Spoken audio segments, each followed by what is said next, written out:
All right, welcome everybody. This is the beginning of a live stream that actually my wife and I, Melissa and I, attempted. I don't know, was it 2 weeks ago? I gave you Oh a no, it call was longer than that. a month It was ago. close to 3.5 weeks ago at this point. Yeah, it's been a while. I had this crazy idea in my head. Is like there are some people, athletes, in this world that are first of all under recognized, and then what kind of watch would they wear? I'm just Hmm. guessing. Like I have no idea if this is a watch that they would actually wear, but I'm just going to throw it out there and just say this is what I'd pick. All right. So maybe I'm off. Maybe you're off. Whatever. We're just going to have fun with this. So it's been 3.5 weeks, and I talked to Paul. Was it like 2 or 3 days ago? I said we got to do Yeah, this. like a couple days ago, Yeah. discussed doing this as a proper. We began with our first athlete, Yeah. and we decided to add four more to make it more of kind of like a top five. Yeah. And I have a few more that I'm just going to throw in there, kind of like as a contextual thing. Sure. When I get to my five, actually, I have six. I had five honorable mentions, and then one GOAT, greatest of all time. And we had a good time talking about this about a month ago. So Yeah. so It's an here's the interesting deal. topic. So here's the deal. What we're going to do now is you have to have somebody who is kind of overlooked, underrated, Yeah. maybe obscure. Hmm. Okay, and this is all subjective. Yes. There's no objective metrics to this whatsoever, except the ones that I make up, and that's it. All Hey, right. it's our show, right? We get to set the rules for it. So we've got that, and so it's some kind of athlete of some kind. So you have to do some kind of physical endeavor. So if it's chess, it's not an athletic event. Okay, I mean, you're working your brain. working your brain, but it's not really athletic. It's not like a physical endeavor. What if you did Okay, chess on water skis? eh, I I don't know how you would castle. I don't know how you do some of those other moves. Fair. Um, so the second part of this is we're going to pick a watch for these folks, men and women. I think I've got one woman in here, don't I? Yeah, I've got one woman in here. So we're just going to pick a watch, and again, totally subjective, something that I think they would wear, Hmm. maybe, or you thought they would wear. So Sure. we're not totally sure exactly what it's going to be. So Paul, now we have the greatest of all time at the end Hmm. of our list. You're going to go Yes. first. I'm going to go Sure. second, and the last person on your list will Is be my number considered one. So we're as going your from mine are top five, yeah. starting with number five. So the bottom of my top. But let's just not say number one. It is the GOAT, It is the GOAT. No, I agree. the unrecognized GOAT. Okay. I wouldn't say mine's unrecognized, but when we Yeah. started this about a month ago, it was we began it as athletes who are not necessarily entirely physical athletes. Like when you think of an athlete, you usually think Yeah. in Yeah. America, you think football player, you might think a Right. basketball player, but Right. someone who you wouldn't traditionally think as an athlete. Right. I have one person on my list who's incredibly popular, but he played second fiddle to someone else throughout his career, so that's why he's on there, right? Right. Right. So before we get into the list, should we show what we're wearing for today? Oh yeah. Watch check. Yeah. You want to go I'll first or want go. to go I'll first? go first. I got my Okay. glycine vacuum sealed watch, Hey. 1960s something. Let's get that a little closer there. And it keeps great time. Great time. And I just love it. It's a smaller watch. I think it's a 36 Yeah. and mesh bracelet. And it's just cool. My wife looked at it, Melissa looked at it. She says, I'd wear that watch. It looks like graph paper on the dial. She's a science teacher for middle school kids. So anyway, so Yeah. that's the watch I'm wearing. Paul, what do you got on? Well, before I say mine, put your arm back up. Okay.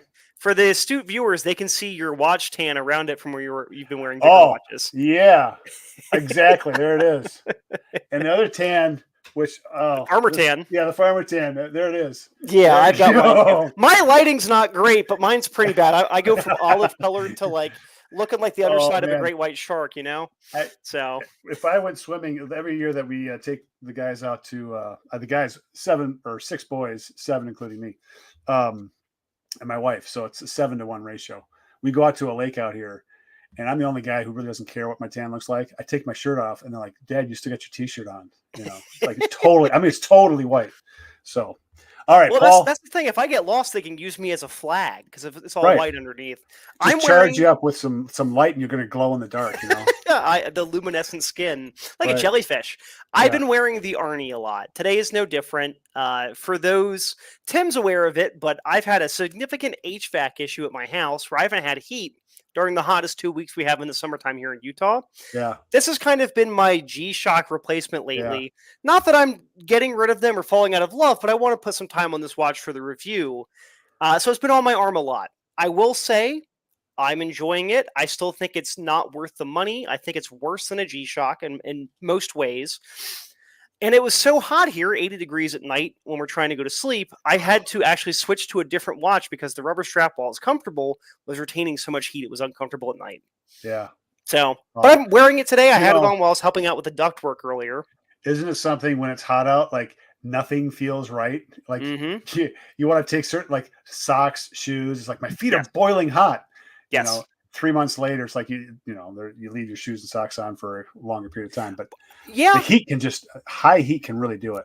I'm fine with heat, but when you're in your house and it's 80 degrees all day, I can do 80 degrees for an hour or two inside of a building. But when it's 11 o'clock at night and I'm someone who's asleep by 10:30 most nights and I'm laying in bed, girlfriend next to me and we're both just laying there like comatose corpses awake, it's too damn hot. Yeah. But I've got the already on for today. Which fun story before we get into it. One of the property owners here, he was showing me some of the stuff with the ductwork. I said, "Hey, nice Arnie," and we had a conversation about watches for 10 minutes. Nice. He was wearing one of the Casio Edifice chronographs. Oh, okay. And he said he was wearing it today because he didn't want to scratch up his Breitling. So, okay. Oh, there you go. Bona fide watch nerd. There you go. All right. Now, again, just a reminder, these are subjectively underrated, overlooked, maybe obscure athletes, and we're going to pick a watch for them. So, Paul, you're going to talk about this person, give them some background, all that stuff. Give the chance for the viewers to pick the watch. So, viewers, in your mind, or put in the comments if you want, what watch do you think these folks are going to be gifted by Paul, metaphorically, symbolically? All right, ready? Exactly. If I had the money.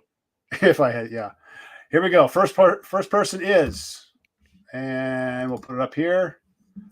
I have to admit, I have no idea who this person is. Okay, so this is Mika Hakonen. I'm sure I've said his name wrong. He's a Finnish F1 driver, right? I thought he was a soccer player. Nope. No, it's kind of funny. He's wearing a soccer jersey there because he was at an event. But he was an F1 driver for McLaren and Mercedes McLaren in the 90s. And after he retired from F1 in the early 2000s, he went into rally racing for Finland.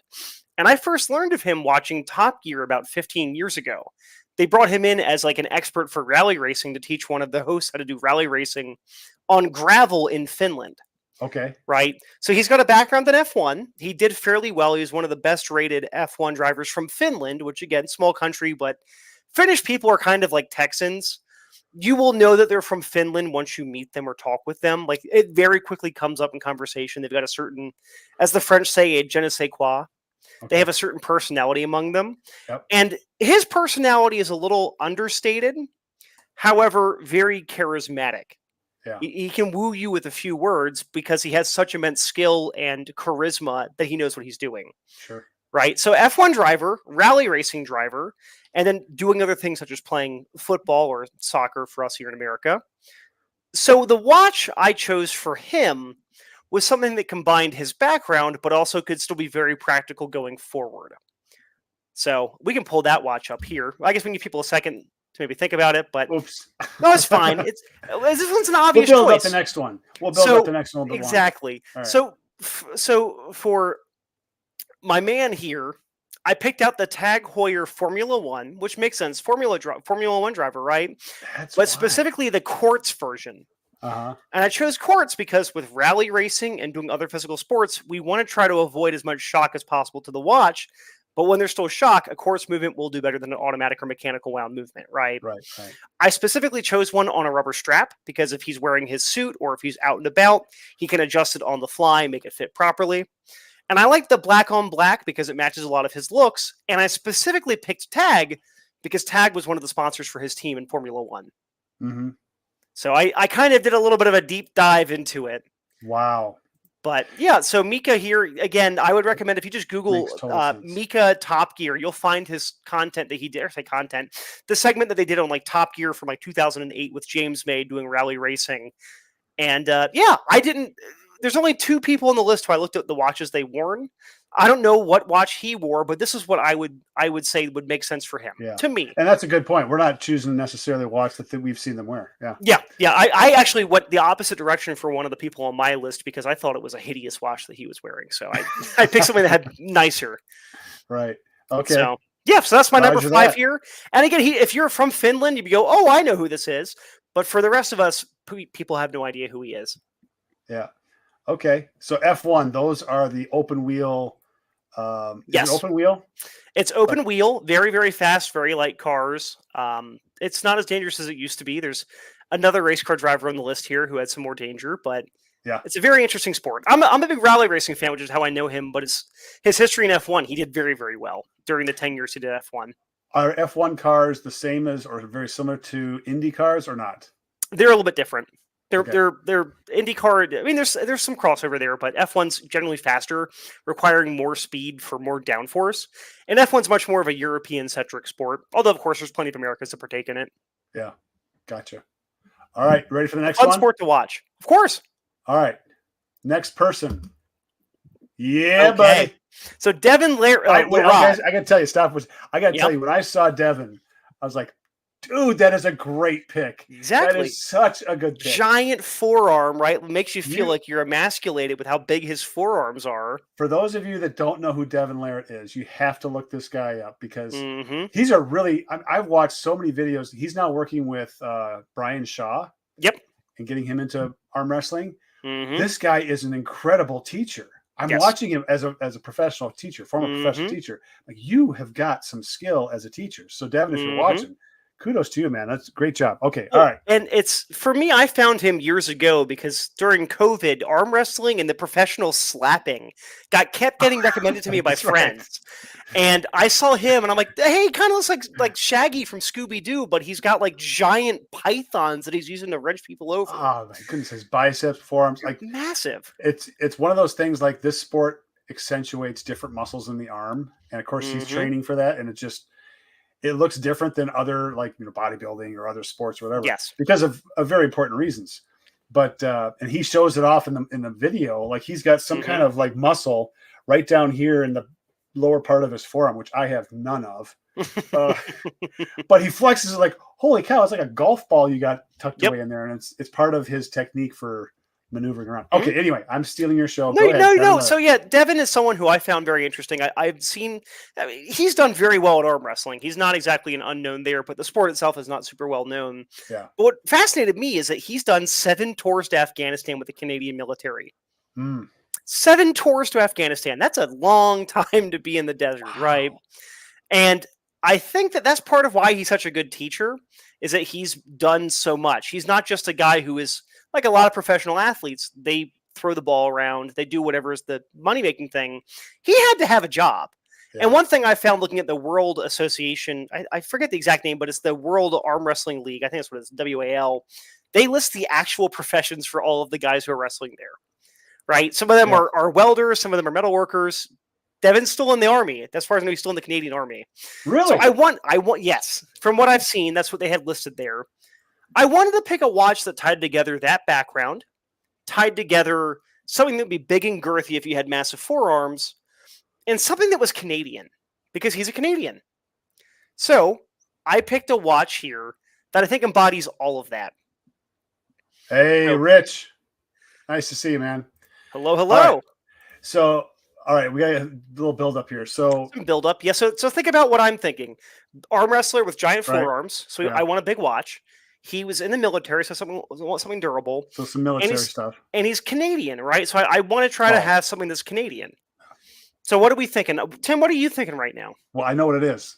Oh, you know what it is. But you picked a perfect watch for this. Yes, and I didn't know that these existed until I was looking on their website, and I'm like, oh my gosh, that's the coolest thing I've seen all day.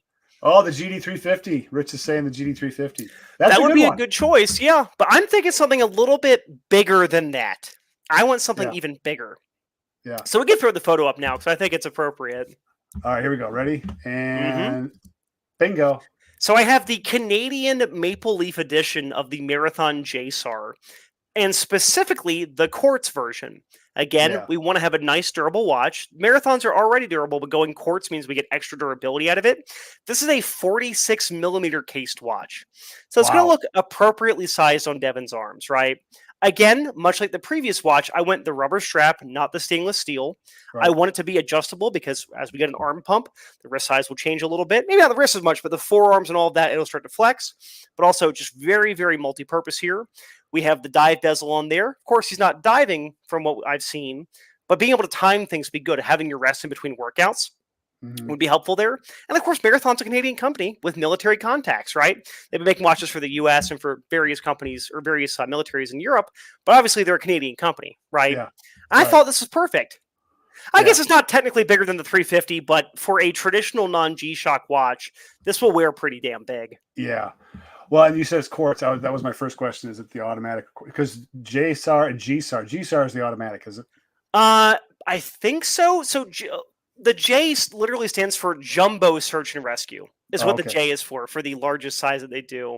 They do both models in quartz and mechanical, from my understanding. I think it's just the sizing is what the first letter is. Okay. I don't totally understand Marathon's naming for a lot of stuff. Right. But they make cool watches. They do. They do. And does this one have the tritium tubes in it? I don't see them. I believe it does. I'm fairly certain that the oblong shaped, yes, are tritium there. Truth be told, I'm not a huge tritium fan when it comes to watches, but it makes sense for the military purpose. Yeah. Either way, this is a watch that's going to be legible daytime or nighttime. The hands are going to be big, luminous. I mean, all of that center part of the hand is all luminous material. And I didn't see any pictures, but I'd love to see if the maple leaf glows red. I think that would be cool. Yeah. This is a really good pick. I mean, both the athlete and the watch. I have to commend you on this. I try to have obscure commendations. Taste. You get a star. You get extra lume. There we go. Hey, there we go. I get some UV light on the watch. Right. All right. Next one. Ready? Mm-hmm. Rock and roll. So this is a classic. People go, wait a second, Paul. Scottie Pippen's a big athlete, right? Yeah. He is, except he had to play second fiddle to Michael Jordan all of his career, right? And I would say that Scottie Pippen was better in many ways. I would say that he is someone that if somebody wanted to look up to, he's a better influence than Michael Jordan was. But when it comes to the NBA, this is before my time watching any sort of professional sports. I always thought of Scottie Pippen as someone that was great, but then I always heard that he was overlooked and all of this. But when you look at his career, he did very, very well with the Bulls, right? Yeah, he's right up there. Why they did so well because they had Michael Jordan. It wasn't just Michael Jordan, right? Now, when it comes to watches, there's one thing that I despise when it comes to how they look, and that's watches that are popular because they're expensive, right? I don't like an Audemars Piguet Royal Oak. I think it's hideous. A Patek Philippe Nautilus, ugly. Those are watches that are bought by people because they cost $40,000, $50,000, $60,000, right? Yeah. They're a status piece. And unfortunately, this is one of the two athletes on my list that I looked at what they wore. Scotty wears some really ugly watches that cost $80,000, right? I wanted to pick him a watch that was high class, someone that had made, I think he's made close to $93 million just in the NBA, not counting, money afterwards, not counting if he bought franchises of car dealerships or restaurants like a lot of athletes do. I wanted to pick a watch that was commensurate with this is worth money, but not something that's hideous and ugly, right? Yeah. So I thought, okay, well, what's a watch that I myself would want to buy, but in a precious metal? Because that would make sense if you had the money to spend $80,000 on a watch. What if we bought a watch that didn't look like you were wearing a Hot Wheels, car track toy thing on your arm, like a lot of these pro athletes do? Yeah. So I picked something that I would actually buy. Now, let me say, not buy because it costs $52,000, but something that if someone gave me, I'd probably think twice about selling. Now, this is a watch that I've seen in person and like in steel, but I picked it in gold because I think that's more appropriate for, hey, I'm one of the best athletes in this sport of all time, but people keep, keeping me underrated to the next guy on the team. Yeah. So I'll let people guess what it might be. And I agree with the comment too. Expensive watches, there's certainly diminishing returns, but if you've got, he's got more money than, we'll see in our lifetimes combined times 50, right? So if anybody out there, I'm one of those that's like, man, I can't see myself buying X watch, the APO Royal Oak or some of those. I just can't see it. But at some point, when you're in the, what would be 7 figures, 8 figures, 9 figures, 10 figures, when you get into that range of income, it's like, I kind of like to try an AP. Like it just is one of those things that you have access to. So I don't diminish the fact these guys are and gals, Sure, they do that. Like it's got to be kind of fun, But I at the just same wish time, that prettier looking watches were what they yeah, were buying, and not ones that look like barnacles. yeah. All right, here we go. Ready? Yep. Reveal time.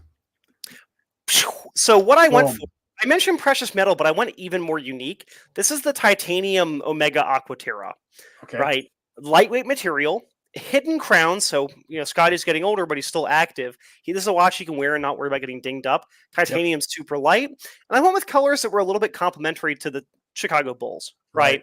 That black and Nice. red there. Yeah. And I was looking at some of the gold ones, but I'm thinking I couldn't see him wearing a gold watch. I've seen photos of him and he's always got something on rubber and something that's usually pretty gaudy, but I'm thinking, okay, I like the colorway on this. I think it's a really handsome watch. It's Yeah. limited edition, full titanium, a lot of work that went into it. It's not just off the factory. Even for a $5,000 or $6,000, it's still mostly machine made. Yeah. This is a watch that costs $52,000 because it's actually worked on by people. Yeah. As part of it. So this is one that I like the Aquaterra quite a bit, and I could see if I saw a celebrity wearing something like this, or a sport, an athlete, I'd be like, okay, they're not just someone who bought the thing that was $80,000 and was trendy. Yeah. So yeah. Yeah, and I forget the video clip of him dunking. I don't remember if it was on Patrick Ewing or somebody. I know Jordan did it on Patrick Ewing. Mm-hmm. He goes around Charles Oakley and then dunks on Patrick Ewing, which is one of the greatest dunks I have ever seen in that era, especially because those are that was the era where the big man was still part of the game. Mm-hmm. Like it's totally changed where the big man is now an outside player. Yeah. But these big guys down below were just dominant inside the key.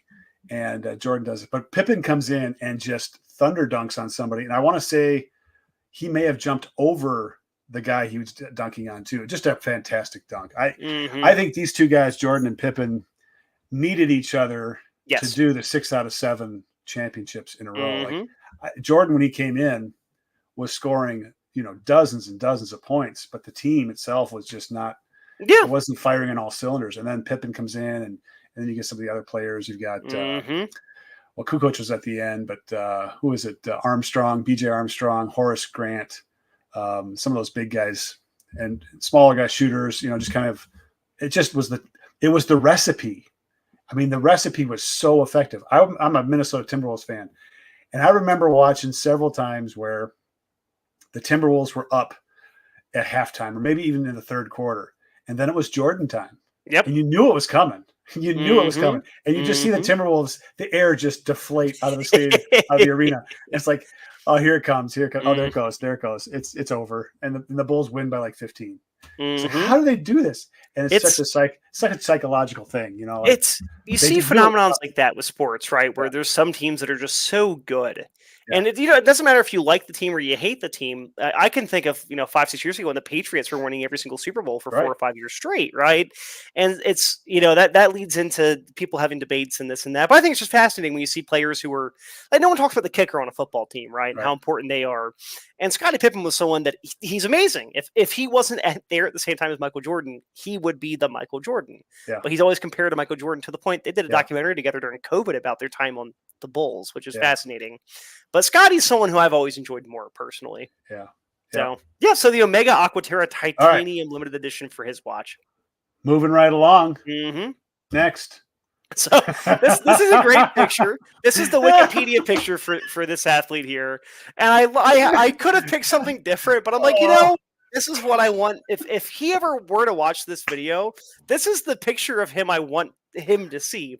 This is Marcus Rule. Marcus Rule was he's still alive, but he's not really competing anymore. Big time German bodybuilder. He was one of the Mr. Olympia guys from Germany. Yeah. He never placed super highly because in that form of professional bodybuilding, they care about symmetry, right? Yeah. He's a massive dude, but he wasn't the most symmetrical. But he's someone that is just, I've seen so much video of him, like just out in public. He looks like he's not human when he's around other people. Right. He's not even that tall. He's my height. He's like 5'11", but he's just a mountain of muscles, right? They used to call him the biggest mass monster in bodybuilding at the time. Yeah. I joke that we know him as the Ruler because he's, that name.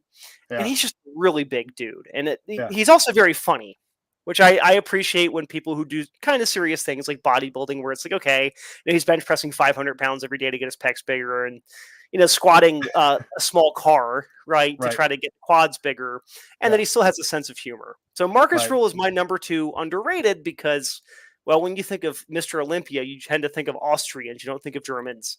Right. Or you think of screaming guys from Texas going, "Yeah, buddy." So I wanted to pick Marcus Rule for this one here. Yeah. Right. And I do have a theme. I've been trying to talk us through the watch. So I've been trying to pick watches that are functional, but also have a tie to the nationality of the athlete when relevant, right? So earlier on, I had a Canadian watch for a Canadian athlete. I wanted to pick a German watch for a German athlete. And that opens up the door to a whole lot, right? We can go high horology and say something from G.O.A.T, or I can go something that's more traditional. I'm thinking, well, Marcus is another big guy. I want another big watch. But what features would he want out of a watch as a bodybuilder, right? And there's a whole joke that, bodybuilders take naps in between their sets of weights, right? You want to try to have maximum strength when you're getting to hypertrophy. So I'm thinking, okay, I want to have a watch that he can time things with. It's not just looking at the second hand. He can have a stopwatch going. So that led me to my watch. And again, for our viewers thinking here, we want German. We want something that has a chronograph function. We want big. So what do we think of when we think of those 3 things? Well, I immediately went to this brand and this watch. So we can throw this one up here. All right. We can take a sip here. This one is a great pick. I like it. The Laco Keel 2. This is one of their automatic chronographs. Yeah. And I picked it because it's 43.5 millimeters. So not massive, but it'll fit well into him. Yeah. It's not particularly thick, which, as someone who's into weightlifting, not at any sort of professional degree, but just for my health, I found that some of the bigger watches tend to not perform as well when I'm doing certain exercises because I'll have my wrist bump into things or it might just get in the way. Right. Something a little bit lower profile. But I wanted something that was also smart looking because Marcus is not just wearing his banana hammock when he's out posing. He's got to wear regular clothing too. Right. So this watch is one that I could see in an executive boardroom, but I could see him, hitting some shoulder press or doing his most muscular while wearing this thing, right? I should have photoshopped it on his arm in that picture. It would have taken some away from the center of the photograph. Okay.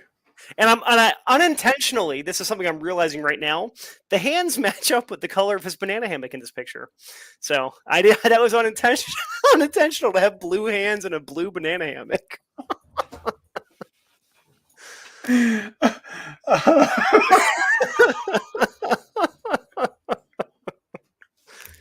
Okay. Great pick, brother. Oh, are we ready for the greatest of all time? Well, yeah, I'm ready. Please, I want people, let's give them 30 seconds. Not that we necessarily want to keep the picture of Marcus up here, but I want people to try to guess who my number 1 is. Just try to cover that part of the screen up a little bit there. All right, so I spent so much time at public gyms. I just block it out, but it's like, like you go in the gym and there's just people like, you walk in the bathroom, like, I got to go wash my hands before I lift weights. And it's like, oh, why is everyone naked in here at the same time? I dare you never say, get used to it. Yeah. I've been to some gyms too. Like, you're not going to see someone with that walking around. No. Probably not. If I went into the gym and asked people like that, I'm like, I don't lift enough weights to be with these guys. I'm not strong enough to be ripping off all my clothing. Oh, this is fantastic. All right. So the suspense is over. Ready for the next one? I'm ready. All right, here we go. So my number 1, my GOAT, is the one and the only, the Dale Earnhardt. The Intimidator. When we were discussing this at the end of June, we were talking about it. You postulated the idea. Yeah. And I'm like, I have to go with Dale. How many athletes died doing the sport that they did? I can't think of that many that died playing basketball. Right. And no one's died playing football since like the 40s. Yeah. Right. But Dale is probably the highest profile death of in a sport ever. Right? Yeah. I can't think of anyone who's more high profile than him. Yeah. And when I think about racing, I get that Richard Petty was the king, but this is the king to me, right? I don't know what to say. I mean, he was one of the most important drivers in NASCAR. He's the reason why NASCAR got safer because he died from a crash that shouldn't have killed him if he had to go to helmet on. Yep. Right? Yep. So he's my number 1 pick. He's got to be my number 1. Yeah. So, yeah. The GOAT. For me, absolutely. Lead into the watch. What's the now lead before at? I get to the watch, because we cover a lot of gear, right? I want to talk about this. If you ever want to get the look, the Dale Earnhardt look, you have to be able to grow a little bit of a caterpillar here, right? But you also need the sunglasses. Yeah. Those sunglasses are gargoyles. You can buy them on Amazon for $50. You'll look like Dale with your $50 gargoyle sunglasses. I have my pair out in the car right now. So, to which, as a funny little story, the first time I wore them around my girlfriend's family, her stepdad said, "Hey, are you wearing Dale's glasses?" And I thought, yes, I am. So when you're driving through the streets of Utah, you put those on and just out of my way. I'll be real with you. You do feel like you got a little bit of authority. The two people prominently wore gargoyles were Dale Earnhardt and Clint Eastwood. Those two fellows were big gargoyles wearers, not paid by the companies as far as I know. They just liked how they fit. And truth be told, I've worn dark glasses. I've worn brown. I've worn yellow. The hue that they have, that sepia tone, it's very, very, very comfortable on the eyes. You can be driving for 7, 8, 9 hours, and you don't have the fatigue when you pull them off like you would if you were wearing blue or more of like a darker black tone. But that's just, I can see why he liked them, because they're comfy, they look good, they make your head look big, right? But also they just work pretty good. Now I'm looking at his right shoulder. It says NASCAR Winston Cup 7-time champion. He won 7 NASCAR championships? The Winston Cup, yeah. Winston Cup. Yeah. It's interesting because the photo I have in the next shot here, with the one, I couldn't think of a better watch for Dale than what he was already wearing. I just wanted to stick with that because I think it was appropriate. It's one of the watches he was wearing when he won one of the Winston Cups. And I didn't realize it, but Dale was a big Rolex guy. He had multiple Rolexes he wore. And the pick I have is the Rolex Submariner.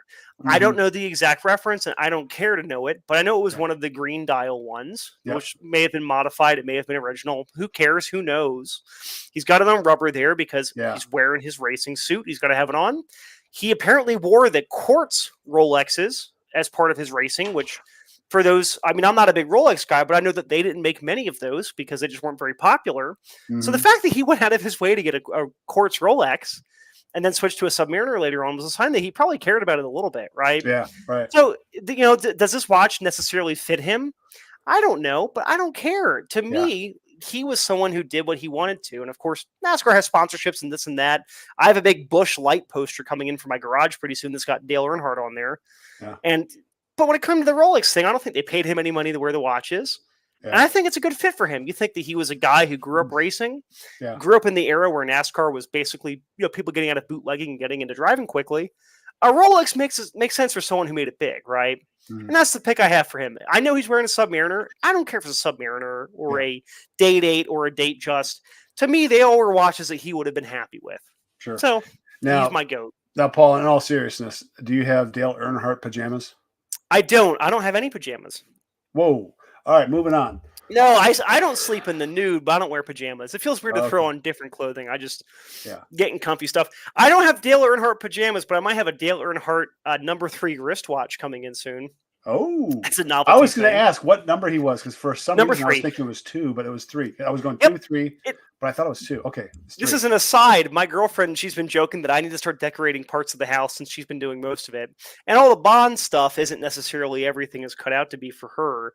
And I said, well, the garage is my domain. We're going to turn that into the Dale Earnhardt area. So I have a whole lot of Dale stuff coming in that I found on eBay.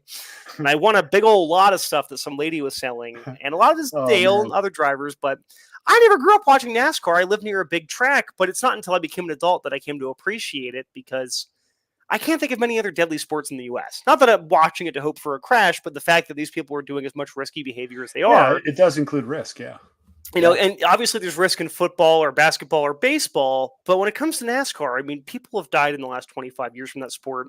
I don't think anyone's been killed on an NFL field in 80 years. No one's died in basketball as far as I've seen. Yeah, well, they almost had the one guy, was it 2 years ago? Yeah, I guess that's fair. Got hit in the chest, and that was scary. Yeah. It's one of those things, it's kind of like some people watch hockey for the fights, NASCAR for the crashes, NFL for the concussions. It's like there is that part of that gladiator sense of some of these sports, and And I was just thinking about this today. That's part of what you sign up for as an athlete in those sports. It's like you're in this arena, this gladiator, quote unquote, gladiator arena, putting yourself into that risky, I don't know, sport. So exactly. And I had F1 on there. F1's dangerous. And the driver I had did rally racing. When you think about rally racing, would you want to floor it around dirt road corners in a forest? That's rally racing, right? Yeah. To the point that a ton of rally racing drivers historically have been killed in crashes, horribly disfigured and hurt. Sure. A lot of them have died outside of it, but getting to and from events. Yeah. Right. So I love motorsports as an athletic thing because people think athletic, they think of your physical body, but the amount of mental fortitude plus physical endurance you have to drive a vehicle going crazy quickly, to try to set, incrementally faster times. Right. I think it's really impressive. Yeah. I'll stick to, when it comes to racing, my lawnmower that goes 13 miles an hour. So hey, you'd be able to cut my backyard like 2 seconds flat. Do laps around the football field or whatever we're cutting. All right. Now we're going to go into my section here. First one, so I had a whole list and I was going through, it's like, I had a couple real easy ones. And then there was a few that came into my mind. And for some reason I got hooked into a couple of sports. And so I've got a little bit of background information when I get to those just by other athletes and stuff too, because it's just kind of cool information around some of these lesser known athletes and even some lesser known athletes, maybe because it's been 40 years since they've done their thing, you know, and a little bit of one athlete that's like a shocker. It's like, oh, I didn't know this guy he was doing that as a profession after his spotlight ran out. All right. First one up. This is a French guy, Stéphane Mifsud. I don't, Mifsud. Mifsud. I don't know how to pronounce it. Anyway, he is a free diver, and this is a picture of him doing something that he holds a record for, which it's called the static dive. And basically what it is you're underwater, you just hold your breath. Now that sounds like, well, that's all there is to it. Hold your breath for 11 minutes and 35 seconds. While underwater. Underwater. So if you try to take a breath, you're going to be sucking in water. And this guy apparently has lung capacity of like 10 liters. Something like that. Which is insane. I mean, you look at this picture and he's all upper torso. Yeah. It's just, well, this looks like it's a wide angle lens too. His leg is super huge. But I just find this. And I watched a video, I think it was a series on free diving and what they were going through. And this gal was trying to break this record. And then they were going to swim underneath this underwater arch because this is another record that's out there.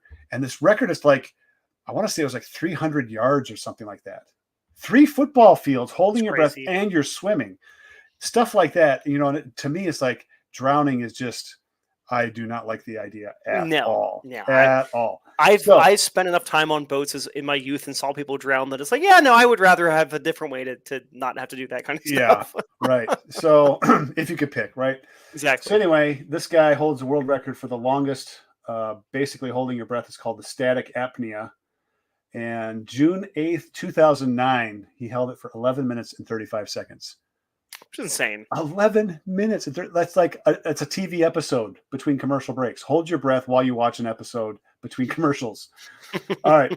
So what kind of watch did I pick for this guy? Now, this is tongue in cheek, everybody. This one is like, a calendar.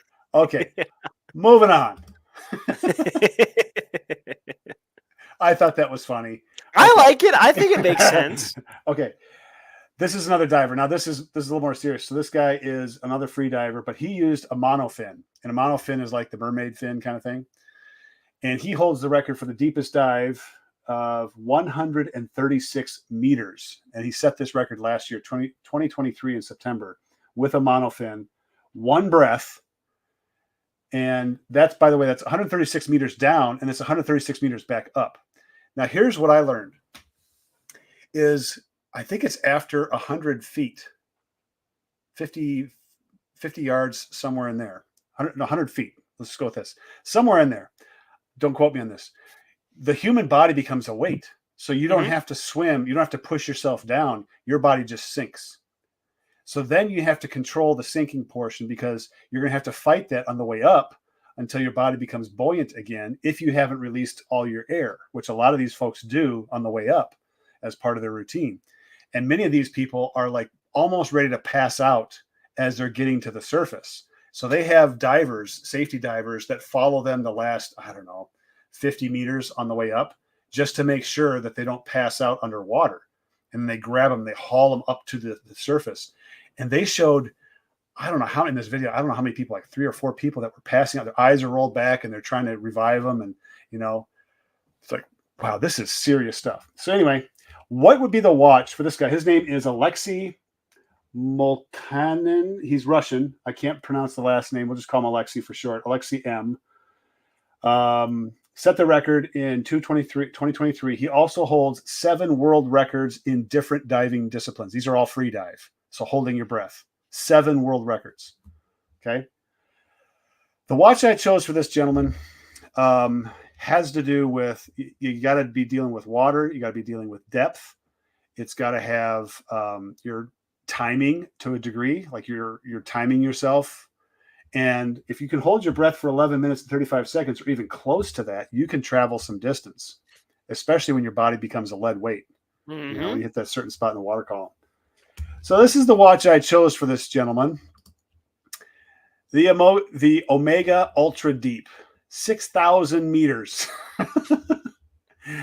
I think this is a fantastic choice because it's all about the dive, and this is like one thing about free diving is you don't get any of the bends or anything like that because you're not breathing other air. You're just the one breath, you go down, you come back up.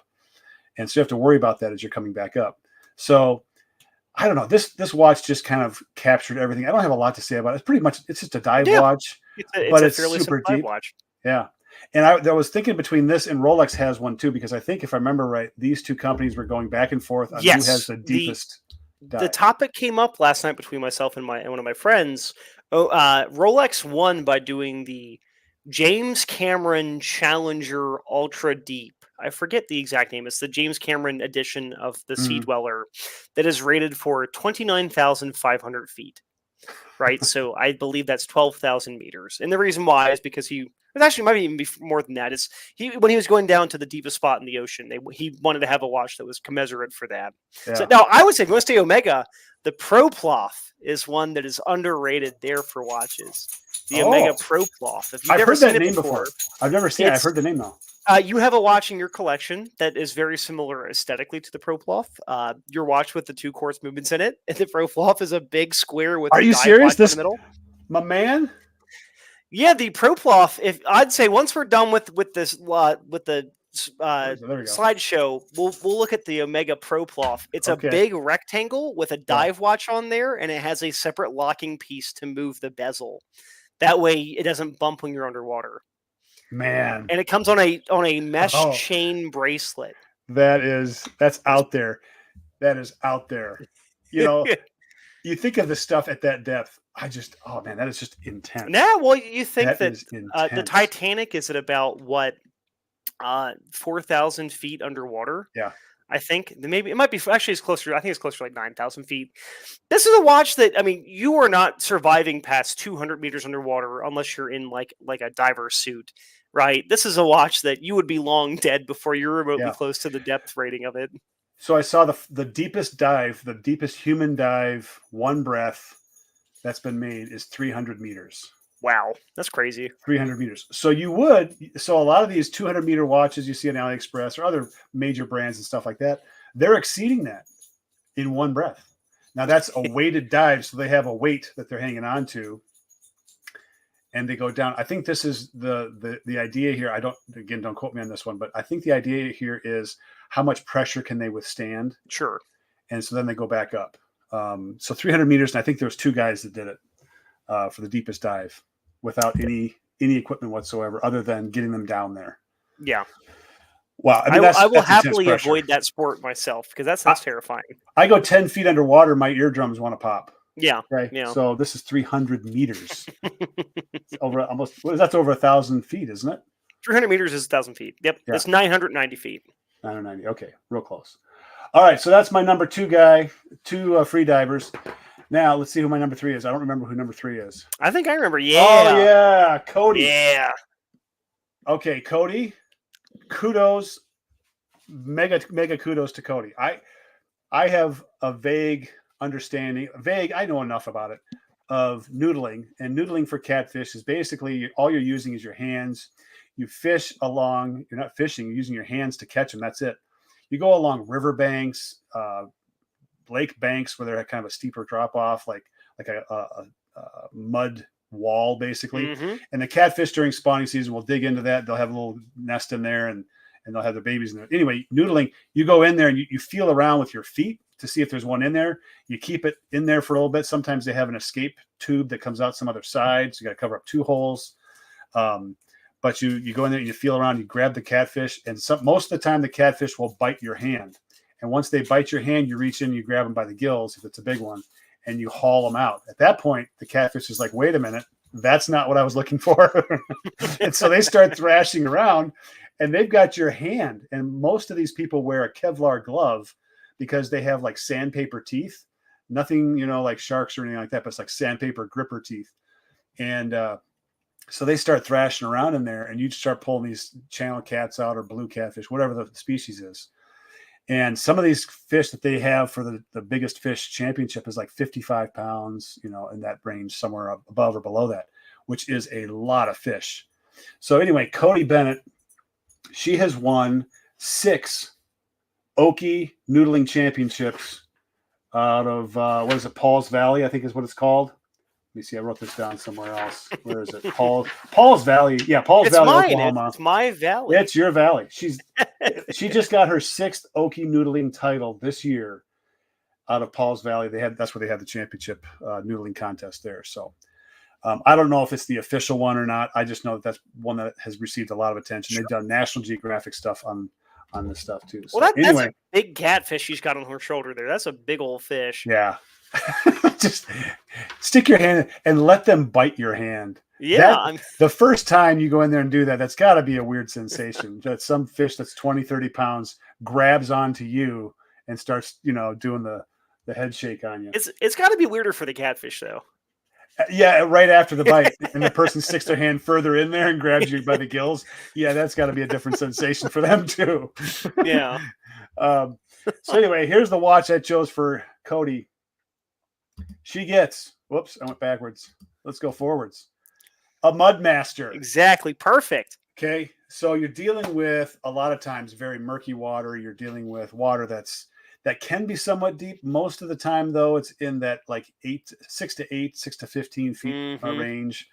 And so they're diving down sometimes to get in there, but it really is all about the protection of the watch itself. Yep. Like, you're not going to put on a luxury watch. You're not going to put on most watches that have even metal bracelets. You want something that you can hose down when you're done.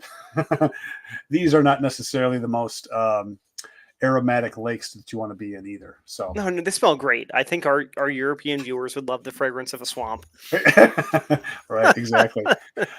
All right. Somewhat quick, but at the model number on this one is the GWG B1000. And there's a few models of the Mudmaster out there. So I'm saying if she ever got bored while she was waiting for a fish, there's so much to read on this watch that she'd be able to keep herself busy. Yeah. And there's nothing like, and Paul, I don't know if you did this, but go to the stopwatch function and see how fast your reflexes are. Oh yeah. Oh, you have to try to catch certain numbers. Start, yeah. It's like, when you got something in the microwave and you're trying to get it before it's, it beeps. Yeah. What do you have a record low for that? Start, stop? For the truth be told, not really. I'm not 0.07 of a second. Really? Yes, I posted on Watch Crunch. Or no, I don't think I posted that one because I was waiting for. I think I had like 0.9 or something, 0.09. Oh, so you were sandbagging? I was saving the 0.7. I was saving the 0.7. I think I still have it on my phone. So. Oh my goodness! Hey, that could be a fun little competition thing going forward. Who can have the quickest start stop on their Casio watch? I put it on Watch Crunch. I didn't get any takers. You got to start tagging people. That's what you got to do. Is start tagging people. Okay, all right. I may have to do it again. Tag me next time. Tag me. I tagged you tonight. We may not have had our connection, Paul, until just recently. So, all right. Next, see you, Cody. So, Cody, congratulations on your 6th championship. Do you know who this guy is? You told me who he was, but I didn't know who he was until you told me. He's a climber. So I got into mountaineering, which is different than climbing. They're similar in some ways, but there are also some differences there too. This is Alex Honnold, and he has been on CBS. Did a special on him. Man, it was like 6 years ago, something like that. And they highlighted him and all his achievements. So this guy is known for what's called free soloing. Free soloing is where you climb without ropes. Now, I've climbed on monkey bars, 6-8 feet off the ground. And I'll share one story. I did climb. It was a trestle in a stone quarry. And I wanted to climb up to the top. And now this stone quarry hadn't been used since the 1930s. So it's an old like telephone pole basically in the center. And that was used as the leverage point for all kinds of work within the stone quarry. But they had those pegs that you have like on telephone poles. You climb up and you grab on each side and you got the telephone pole pegs. So I start climbing up and I probably get 30 feet off the ground and I look down. And I had that moment of, super hot iced tea, looking down like this. And then it's the realization of I have to go down. See, the funny thing about climbing is that when you're going up, you can see where your hands are going. But when you're climbing down, you have a harder time seeing where your feet are going. And then all the stuff goes through your mind like, man, I'm climbing on some pole that's like over 70 years old. Are all the pegs good? I'm checking on the way up, but now I have to go back down. And you just get sweaty palms thinking about it. So that's kind of my extent of climbing. Like I am not a huge fan of heights. Sure. At all. How about you, Paul? Are you a huge fan of heights? Truth be told, I used to be not very fond of them. Growing up, I spent a lot of time between Southern Delaware and Baltimore, and there used to be a mall, it might still be there, in Baltimore, downtown Baltimore, called the Galleria. And it was a mall that was like a 7-story mall inside of like a 20-story office building. And all of the crossways to get across the mall were 40 to 70 foot drops, right? I lost my fear of heights there because they had glass floors for a large chunk of it. Oh boy, yeah. Right. And now I go hiking and I'll be on the edge of a cliffside, 2 feet away from a 200-foot fall.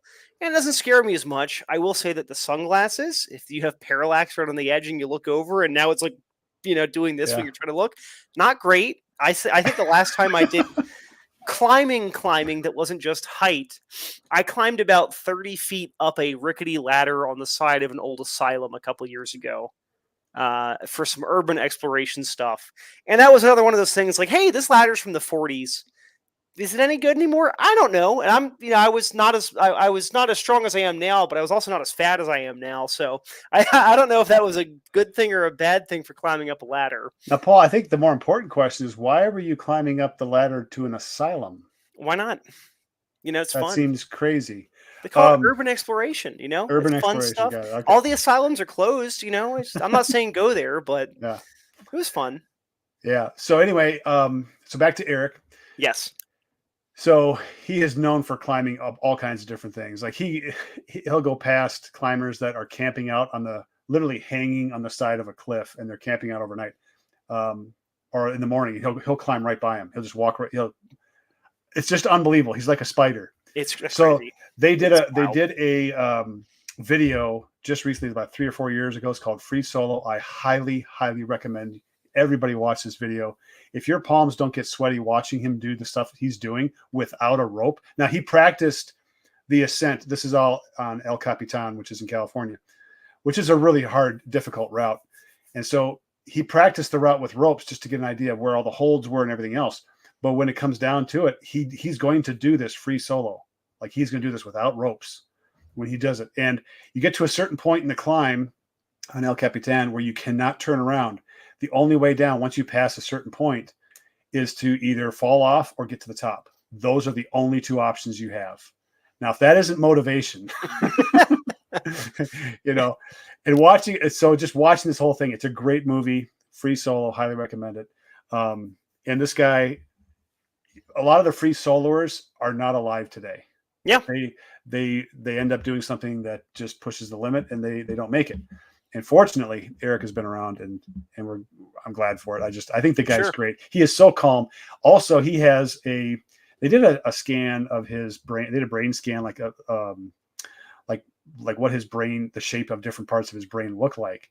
And his amygdala is smaller than most, if I understand this correctly, which is the fear center. Yeah, and so he just doesn't have the fear there. He just doesn't have the register of fear like most people do.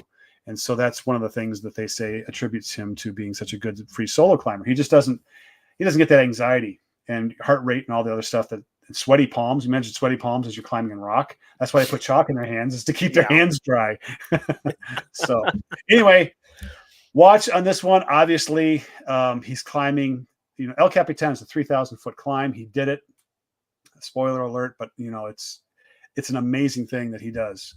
But the watch is definitely outdoor watch. It's going to have to deal with climbing. It's going to have to deal with weather.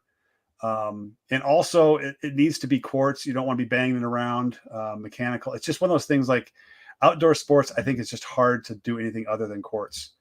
But I think the Citizen Altachron, which shows altimeter, your altitude, is a fantastic watch for him.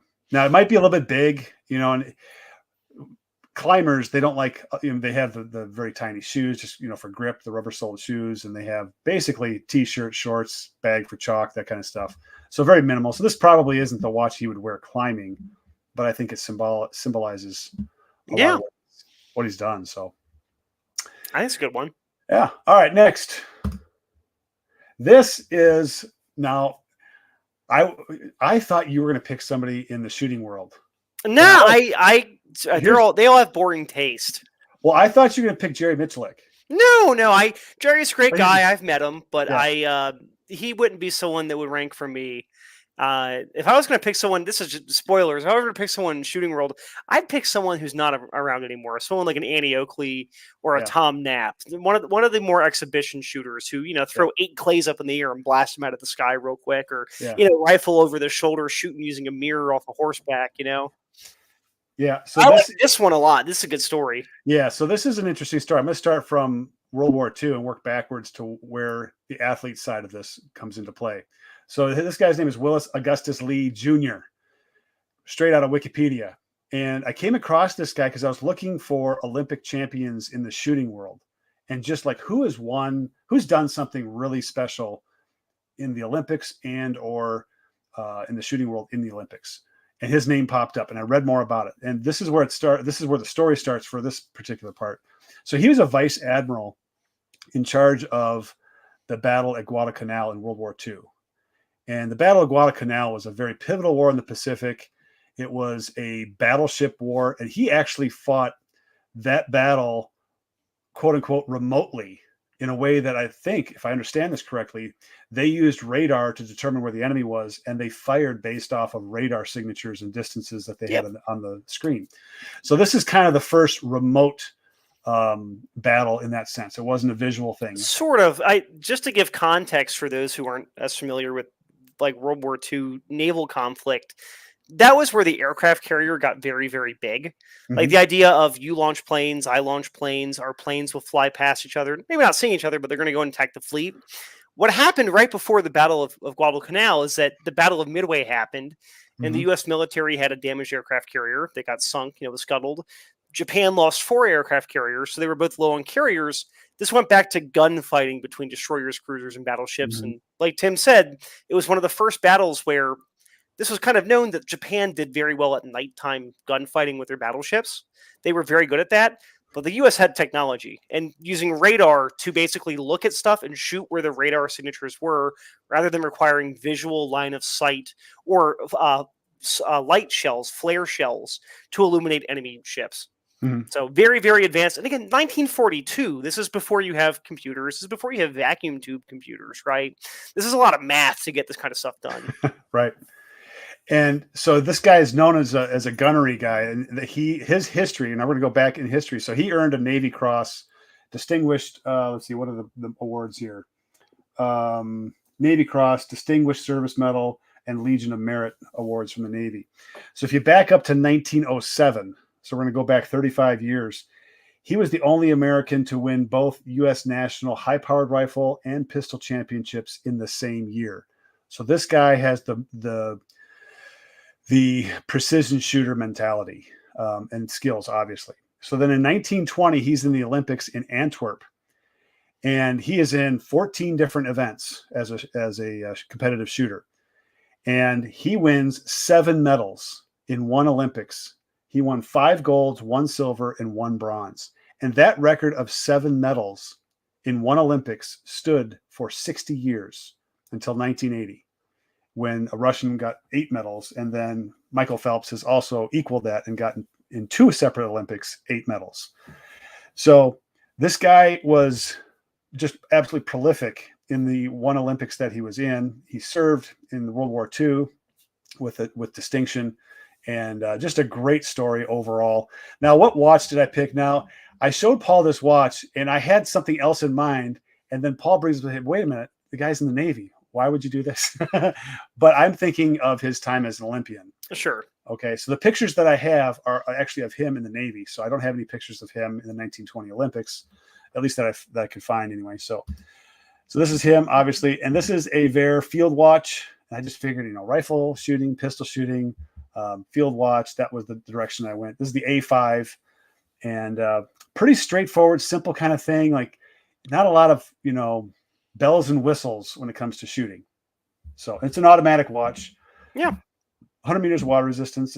It's a good overall watch. Just again, very simple. It has the date, which people would say is not practical for people in the military, but if you were a commanding officer, knowing date is quite important, because you have the international date line, and you're communicating with Washington while you're 14 time zones behind Washington, stuff like that. I think it's very relevant.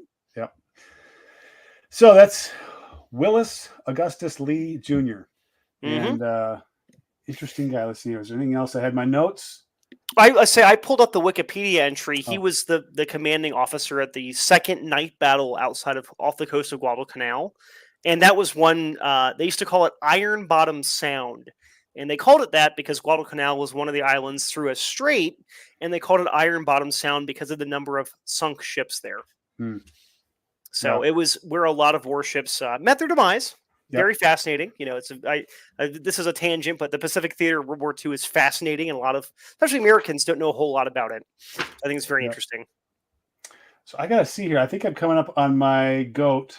I think you are, and your GOAT is truly a GOAT in this sport. Now, I'm going to back up because there's a few other Olympians I want to mention, because these are the guys that kind of distracted me until I got to this guy, until I got to Willis. Like this guy to me, it was very interesting. But you have Eric Heiden. He won 5 gold medals in the 1980 Olympics. He won 7 medals overall. No, let's see, where is he at? He won more gold medals in the 1980 Olympics than any other country except for Russia. That was pretty amazing. You've got Apollo Ono, who was a short track speed skater. 8 Olympics, 8 world champion, or he won 8 medals in the Olympics. He won 8 medals in world championships. He's another big one. Irene Wust, who is a Dutch, this is really interesting, a Dutch speed skater. Okay. Has won 5 gold medals in 5 different Olympics. Wow. That's impressive. That's very impressive. Now, was that summer, winter, summer, or is that like... Well, she's a speed skater. Oh, so that means it had... Okay, that's over 20 years then. 20 years. And oh my gosh. There's talk that she may come out, there's talk that she may come out again to try another one. Wow. She's won 12 medals, 6 of them gold. Wow. That's very impressive. I mean, that's longevity right there for 20 years of Olympics. Okay, now this is the guy that I wanted to have in here, and I just couldn't quite do it. Eddie the Eagle. He was a ski jumper for Great Britain. Okay. And I think it was 1988. It may have been 1984, but he was a ski jumper, and he was known for it being the sole Olympic jumper for the Olympics. Hang on one sec. This popped out.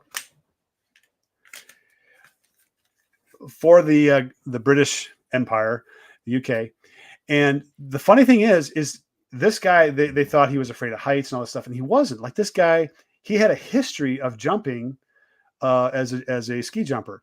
And they made a rule based off of what he did that changed how people get into the Olympics. So not only was he, a gutsy guy who went into the Olympics to represent Great Britain, What the rule is that they had to participate. A person who was to be eligible for the Olympics had to participate in an international event and place in the top whatever percentage of that event in order to qualify for the Olympics.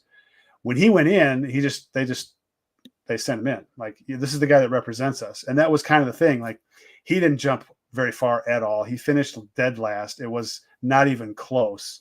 But at the same time, it was kind of like the Jamaican bobsled team. Like, you're cheering for him because it's like, this guy is trying to do something that, it's tough for him against all these world-class athletes. So he was one guy that I wanted to have in here. One other guy, John Smith, who was a wrestler.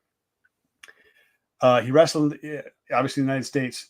He won 2 NCAA championships. I don't remember what weight class he was in, 87 and 88. He won 6 world championships and gold medals. He won Olympic gold in 1988 and 1992 as a wrestler, which is really unheard of because wrestling is such a short lifespan in that kind of sport, generally speaking. So anyway, those are the guys and gals that were kind of on the short list. Yeah, didn't quite make it. All right, now the GOAT. Now I have to say that this gentleman, and I have a physical representation of him on my desk, actually. This guy has done something that is truly amazing. And can you look up the number of championships? Oh, I can. Because I think it was 8. I think it's. Let me double check. I think it was 16 out of 17. Okay, let me. Yeah, I think it's bigger than that. So before I say who it is, I want to make sure I get that number right. I'm pulling it up right now. Let's see. He has his own page, and he has a whole list of championships or records. Let's see. Say. 16. 16th title. 16th title. Yep. So this guy has had 16th title, and he had one loss in the midst of that 16 title run. Okay. So you talk about longevity. This guy has been the top in this field, this athletic endeavor. Yes. There is nothing quite like it on there. It's spotlighted in the summer of every year. He actually has not a revenge match. There's a match between him and another legendary athlete in the same sport who also has some notoriety this September. Oh yeah, it's coming up. So my guy, my GOAT of all time, greatest of all time athlete that's overlooked, underrated, is Joey Chestnut. Right the here. Glizzy Gobbler right there. Yeah. Joey Chestnut, baby. Yes, I have a bobblehead and I have the record counter. 76 is the record. Let me get it back to 76. And if anybody's been watching my videos, they've been seeing this guy in the background. Joey Chestnut. How many records? I don't have. You have it up. How many records does he have? Let me pull it up back here. Let's see. Like 15 or something. He has quite a few.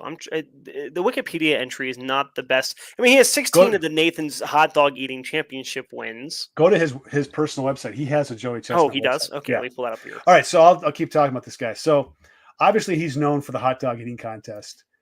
And much like holding your breath for 11 minutes and, 35 seconds? Some of this stuff is like, that is crazy. How do you eat 76 hot dogs? Okay, so not this year because he was banned this year from participating in Nathan's Hot Dogs championship. But last year he was in the championship, and this guy charges the stage in the middle of the contest with a sign, and it had to do with some kind of thing he was protesting. Joey Chestnut puts him in a headlock while he's eating a hot dog, and if you look at the scorecard behind, he's up 17-12. He's 5 ahead. Now, keep in mind, I think this is the one where he ate like 60 some hot dogs. Yeah, he's got just getting warmed up. And I'm looking at his website, and he's got 45 different records for various food groups he's eaten. If you think you can eat more hard-boiled eggs than Joey Chestnut, you better be able to eat 141 of them in 8 minutes. Oh man! Do you want? Let's see what else. 6 pounds of funnel cake in 10 minutes. I can't do that. Let's see what else. How about pierogies? We film pierogies. Can you do 165 in 8 minutes? I can't. So, sorry. How about whole turkeys?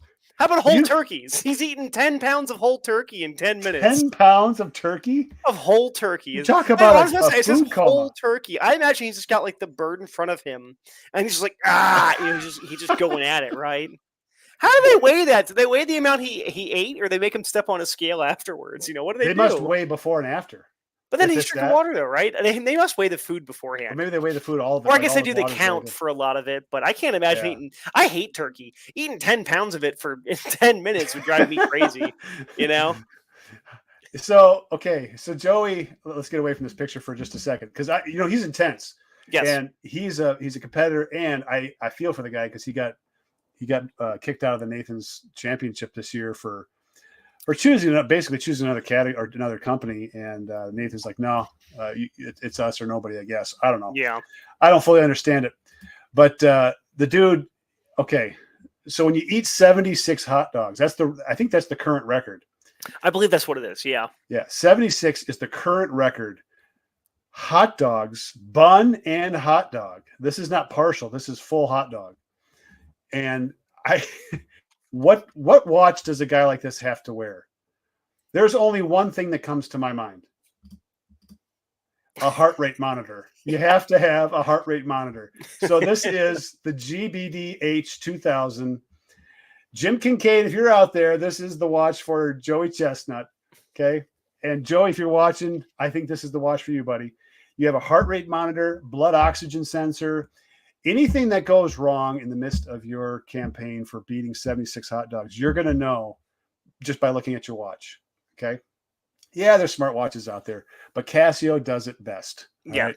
So, and it's kind of cool looking if you ask me. It is. It looks very futuristic compared to a lot of other watches. Now, this watch, you could do all kinds of stuff. This is basically a smartwatch. You've got fitness tracking. You've got different things that it'll tell you to, like for fitness training. Well, I wouldn't even say it's basically a smartwatch. I would just say it is a smartwatch. It's just a smartwatch made by Casio. So it doesn't look quite as ugly as an emails, text, you get all that stuff in there. And and it's solar, which is nice for a smartwatch to keep it charged. Yep. And now solar assisted, I guess. It doesn't fully power things up, but I suppose if you turned everything off and we're just keeping track of time. As a watch, I know the biometric on smartwatches really drain them quite a bit. Yeah. So anyway, that's my GOAT. No doubt about it. And I want to hear comments on this one because nobody beats Joey Chestnut as the underrated, overlooked, greatest athlete of all time. Wait, that's a G.A.O.A.T. That's really hard to say. G.O.A.T. I don't know how to say it. He's just I would call him the glizzy goat. If the phrase glizzy, if that's new to you, that is just young people speak for hot dogs. Glizzies. Yeah. The glizzy goblin, the glizzy gladiator, the glizzy goat. All right. So we had the banana slang. Yeah. We had Darth Vader. We have the glizzy gobbler. We had the guy who sits at the bottom of the pool. Exactly. Catfish. I mean, we had some good stuff here, Paul. No, what if you have to catch the catfish while holding your breath underwater for 11 minutes? Well, you know what? Some of them do. And that's part of what they get into trouble with is that they're underwater for so long. And that's usually they have a spotter. And this is totally legitimate. Like they have a spotter to help them with this so they don't get themselves caught in a current. Sometimes it gets along riverbanks. Stuff floats downstream. It's not just the stuff that's there in a river. It's the stuff that floats downstream that'll get you. Snakes, gators, guys in Darth Vader masks. I mean, he was just trying to enjoy his 74th hot dog. Okay. I hate it when I'm 6 dozen hot dogs deep and someone in the Darth Vader mask attacks me. I love this photo. I think this is one of my favorite photos of all time. He has a hot dog in a death grip with his right hand while putting this guy in the headlock. Darth Vader doesn't know what's happening. The guy in the straw hat is probably the Hot Dog Secret Service, the HSS.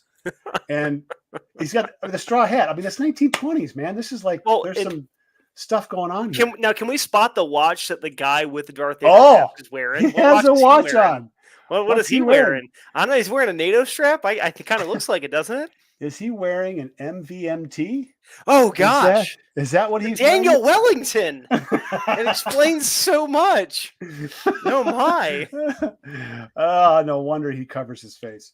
Okay, I think this is the guy who broke my Seiko. But you know what? Security. You don't need security. Joey's got it. He's got it. This guy. Yeah, as long as he gets to have a 30-second handicap to go scarf down some more hot dogs. But in all seriousness, like this is part of what, as far as this too, because you do the training and talk with other people all that time. But it's like the first responder is not the cops. It's you. Oh, it's you. You are the first responder. Yeah. Yeah. You are first. Joey is first. On scene first, which means the people who are already there. Yeah. He doesn't get to hot dog 18. He's got to take care of this, then go back and get 18, 19, 20, all the way up to, I think it was like 60 something. The guy who got second place was like 15 hot dogs behind. It wasn't even close. A lot of hot dogs. And he never put a guy in a headlock. He won with a flourish, right? Not only did he beat the other guy by 20% more hot dogs, he threw a kid in a chokehold. Got him in the half Nelson here with a glizzy in the hand. I love that the hot dog, it looks like it's like a knife, like he's about to stab the guy with a hot dog. He's like oh, this has to be one of the most enjoyable shows I've done. I love it. I absolutely love it. All right, so Joey, if you're watching, man, total respect to you, man. 76, exactly. All the records he has. Would you say 45? That was just me spitballing. He might be close to 50, but the thing that gets me is he has some really esoteric stuff on here. Like my man ate 12 and a half pounds of deep fried asparagus, right? like, could you imagine doing that? I can't imagine. I like asparagus, and I'd probably enjoy it deep fried, but 12 and a half pounds of it. Oh man. I'm sweating thinking about eating that much. I just had a steak and potatoes and some an appetizer, and my son and I were like, man, we are totally stuffed. I don't want to bend over and tie my shoes. What happens to Joey when he eats, how many pounds of asparagus? 10? 12 and a half pounds, 12 pounds, 8 ounces, so 12 and a half pounds. I'm looking here, he ate 25 ice cream sandwiches in a sitting of the big fat ones. Like he ate 25 7-ounce pastrami sandwiches for one thing. Like I like pastrami. I like a good Jewish delicatessen, but 25 pastrami sandwiches, come on. Oh my goodness. Now, is there anything on there like cow tongue or anything like really weird? It's all, like the weird, I wouldn't say weird, but I think I would call it esoteric, right? He has a lot of food that's not American. Like he has tamales on here. He ate 102 tamales. 102? I like it. Yeah, I like a good tamale, but it's hard to get through the husk on there. You got to unfold and then, or you eat the husk sometimes depending on how it's seasoned. He had gyro. He had heroes. He had gyoza on here, which is that's a lot to have to eat. Gumbo, grilled cheese sandwiches. You think he has like an abacus next to him for keeping track of his tamales? No, they pay another person for that. You have to have a spotter when you're cramming food. He has a record for Twinkies. What is that one? What is that? His Twinkie record. They don't just list the record; it's the number, where he did it, the amount of time, and the date. 121 Twinkies in 6 minutes. In 6 minutes. 6 minutes, and that's from 2013. That's the old recipe of Twinkies that are either more or less toxic. 20 a minute. Yeah. Hey, when you're Joey Chestnut, you gotta cram the food in. I want to see where's his. He had one for every 3 seconds. He's eating a Twinkie. Every 3 seconds. He ate 55 glazed donuts in 8 minutes at the Salvation Army National Donut Day. Hey, you know what he should go against? He should go against Cy from Duck Dynasty, who ate. Remember? Did you see that episode? Have you seen that? Probably 10 years ago. Yeah, I don't remember it now, but Uncle Cy, he takes on the guys in a donut eating contest. He eats like 20 donuts. Jeez. And I think this is actually real. I think he actually ate like about 20 donuts. Gosh. But 55? Yeah. Also like 6 pounds of funnel cake in 10 minutes. 6 pounds of 14 and a half pounds of boysenberry pie. Like my man 14 and a half pounds. Yeah, that's a lot of pies too. I mean, you think a pie is what, 2.5 pounds? Can you imagine eating like 7 pies in one sitting in like 10 minutes? Okay, so I read an article. So Kobayashi is the guy he's going to go against in September. I think it's September 3rd. So get out there and pay the pay-per-view, whatever it takes. These are the two greatest food-eating athletes of all time. So Kobayashi did an interview just recently, and he was talking about how he wants to get out of the competitive food eating thing, I think. But he was talking about the effects of it. Yeah. He says he never feels full anymore. Mm-hmm. And he has hardly any taste left. He doesn't really taste food anymore. So some of the downsides to what these guys are doing are really messing with their digestive system, taste buds, that whole thing. Can you imagine not knowing if you're full? Yeah, I mean, yeah, You know, that's a nightmare. Yeah, I'm that's looking at Kobayashi. especially after your He's fifth formally funnel cake. retired. It looks like the competition in September is the last thing he's planning on doing before Yeah. fully retiring. Yeah. And the thing that gets me is most of these competitive eaters are not very big guys, which means that they're No. doing some crazy stuff to try to keep the weight off. So yeah, I'm looking at some of Kobayashi's records, and 57 cow brains in 15 minutes. 57 cow and how much? 17.7 pounds of cow brain. 57 cow brains. Yeah. Wow. That's that. Can you imagine? I always like to think of this. Like the animal. Like, what is the animal thinking, right? Well, can Casio just sponsor these guys and give them each one of these watches? That would be one of the funniest things that Casio could do, is to give them each a heart rate monitor. It's like Tylenol needs to sponsor powerlifting, because every powerlifter I know takes like 5 Tylenol every like 6 hours. Oh, and man, if Federal Ammunition can sponsor me so that it's cheaper for there me you to go. train, I would appreciate that too. Oh, dude, this has been fun. Exactly, I agree. What a blast. I think it's a good idea. I think that we can do topics that are less serious, but we still put a serious tinge on it is fun. I think we can do this one again and choose a slightly different angle and have just as much fun with this again. Whether it's politicians or historical figures or something. Yeah. I'd be happy. We could pick fictional characters, whatever. This is unbelievable. I had so much fun with this, Paul. The banana sling. Was that what they called it? Yeah, Marcus Rule. Hey, man, Marcus Rule. That man, he's massive. Okay, massive. That term is going to be used in my house at some point in the next. Ever heard banana hammock before? Banana hammock. No. Yeah. I've never heard of that term before. Really? You've never heard banana hammock? That's the phrase. Growing up on the East Coast of the U.S., where the beach was where I worked for years. Yeah. That was a phrase we knew very quickly. Banana hammock was any guy wearing a Speedo was wearing a banana hammock. That's the phrase. So, admittedly, bodybuilders these days tend to wear a little bit more underwear than a banana hammock when they're posing. But Marcus Rule is a guy of the 80s and the 90s. So he wanted, he was of the less is more category. He was also a bodybuilder that would smoke cigarettes after every single weightlifting competition. There's great pictures of him just doing thick drags off a cigarette, getting off the stage, and it's like, wow! And he's still alive. He's probably close to 60. That's the weird thing. Still a monster mountain of muscles. Isn't it weird how like some people are smokers and they don't have really any health issues related to it until way late in life? 85, 90 years old. Like the calendar is going to kill you anyway. Yeah, this is not about smoking.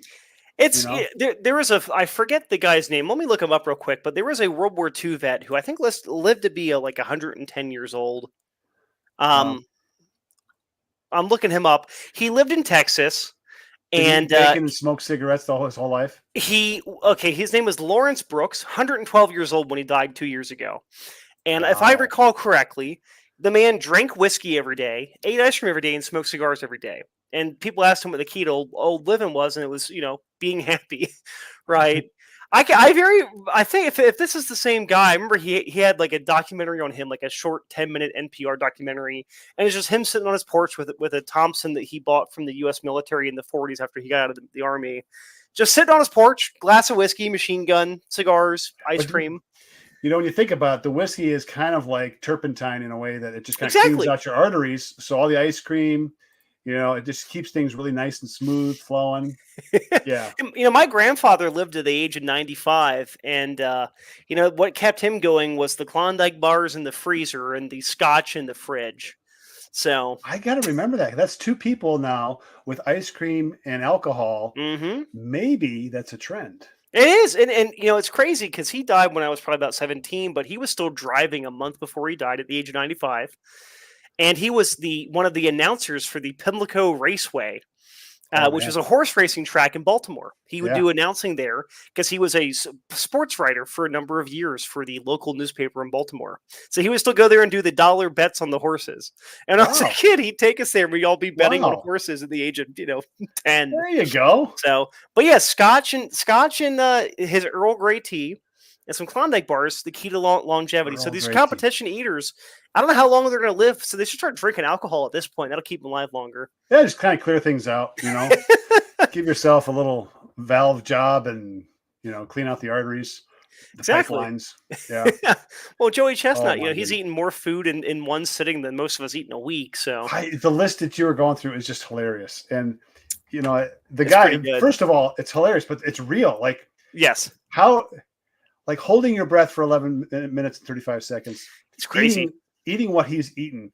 Like, I'm just going into sweats thinking about Alex Honnold climbing up a mountain, or guys lifting tremendous amounts of weights. Yeah. Yeah. I'm just going to curl like 200-pound dumbbells. Well, and you watch, of course, doing that. It's like, you look at that and it's insane when you think, especially if you ever want to have a good not chuckle, but like be impressed, watch strongman competitions from the 70s and 80s, where like you have Italian guys who are 5'7" and they're picking up cars.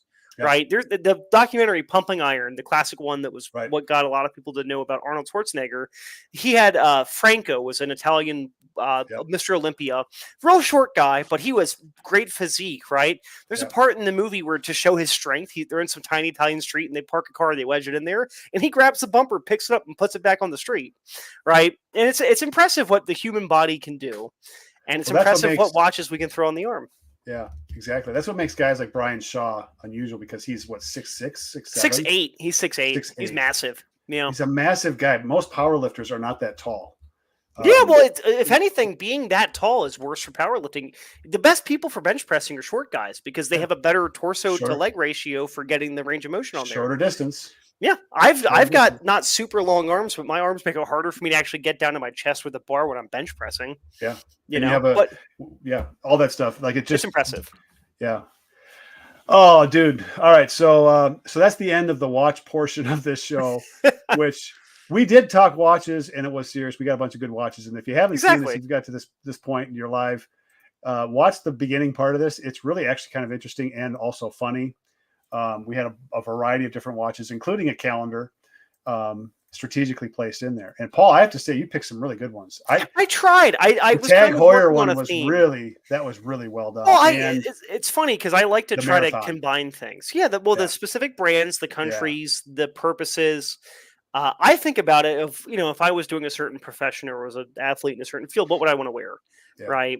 That's why, if you're a bodybuilder, you want to wear something that's big, but not so big that it makes you look small, right? And if you're a race car driver, you need to have something that works and is shock resistant and you can use, especially like rally racing where they have a co-driver who's giving you directions. Mm-hmm. Timing things is a big part of it because they have to go, okay, in 5 seconds, make a left turn, right? So I think it's fascinating. Yeah.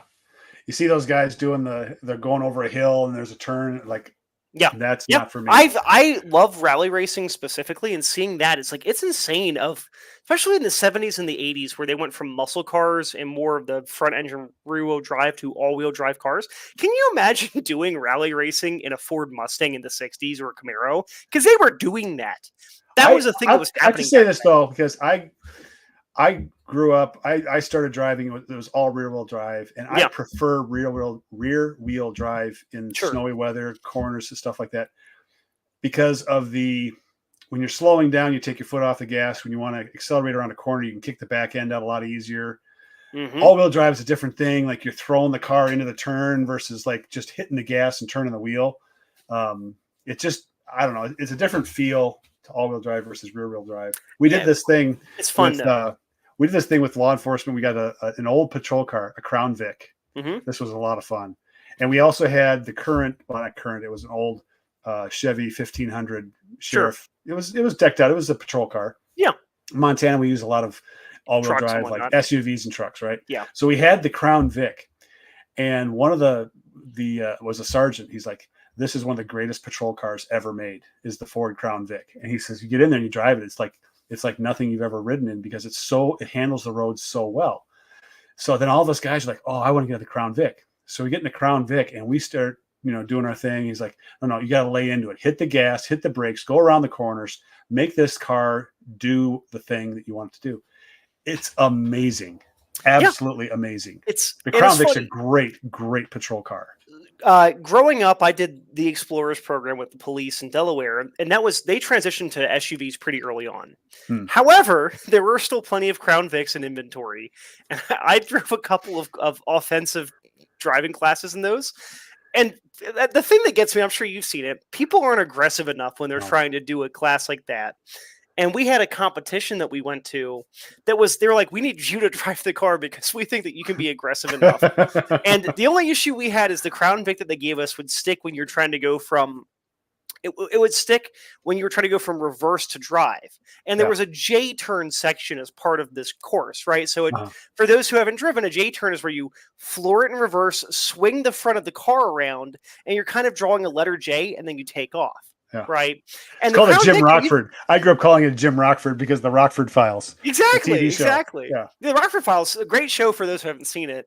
But no, the Crown Vic, I mean, you got a big block V8 in there. Low center of gravity. Yeah, low center of gravity. Those things handle really well. You almost will never roll that car. The tires will break free before and that's the thing that you start to learn is like, you got to understand what the vehicle is designed to do or what it can do. And like the guy said, you're not going to roll this. Yeah. You're going to go sideways before you roll this. No, you're going to be sliding. You're going to lose a wheel. Exactly.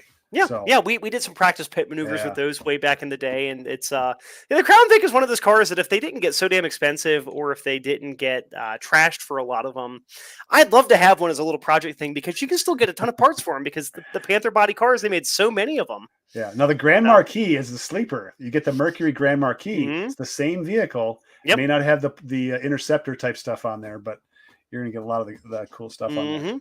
Yeah, no, I regret not buying one when I was a teenager. When they were transitioning in Delaware, they transitioned over to Tahoes and Suburbans for all the police vehicles. Because in that state, it was just state police. They handled most of the policing because our towns were 400 people and you had 2 officers for the entire town and nothing ever happened. But everything happened on the highways in between the towns. So sure. Well, Paul, what do you got going on with your website? What do we want to share with So just to share, I guess, I think it was today's Friday. Yesterday, I had an article go up about Masad Ayoub's Stress Fire, which is a training manual book from 40 years ago about pistol craft. And I think it's a fascinating read. My review is good. I'll pat myself on the back a little bit. Review's good, but the book itself, you can order on Amazon for $4 or $5. It's a look at what training was for pistol shooting 40 years ago. And I think it's fascinating to see what from that is relevant now, but also people think about context, right? Well, regardless of what it is, that manual came out 40 years ago. But when you think about the pistol shooting from 40 years prior, you're in the middle of World War II for where technique was. And even though this manual from 40 years ago is dated, it's still better than what existed for the 40 years before it, right? So that's the most recent thing I did on the website. I have my Islander Port Jefferson review, which went up earlier this month. I talked about it, plugged it in the last podcast. I think the big thing that's happening really is that we're doing a watch meetup here in Salt Lake City that you will be coming to. I'm excited. My wife's coming too. Yeah. And I'm not sure if she's going to be there with me. We're trying to figure out what to do with our wonderful English setter.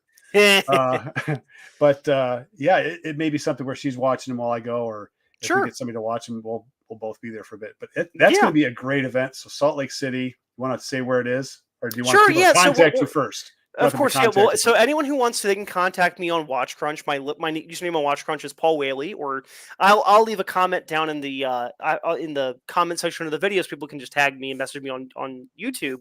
But we're hosting it at the Fashion Place Mall, which is located in Murray, which is like dead center of the Salt Lake Valley.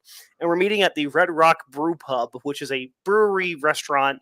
That's very nice. They hosted us before. They were good there. Good food, not too expensive, and it's right near all of the watch boutiques in the mall. So those who want to go look, they can go look at the Grand Seiko boutique or the Tag Heuer boutique or the Breitling boutique before or after the meetup starts.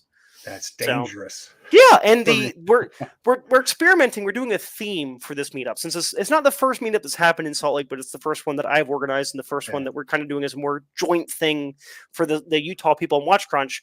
It's bring your favorite analog watch and your favorite digital watch, right? They could be the same watch, could be the same watch, or it could be 2 different watches. And we're doing a giveaway as part of it. So anyone who comes will get entered into a totally free raffle. Ooh. Possible candidate. We're doing a free raffle. There's obviously no cost because it's just a fun little meetup. We have a digital watch we're going to be giving away as part of it, and then an analog watch. So pardon me, but one of the other fellows from Utah, he found an analog watch in his collection that he thought would be a fun little thing to give away.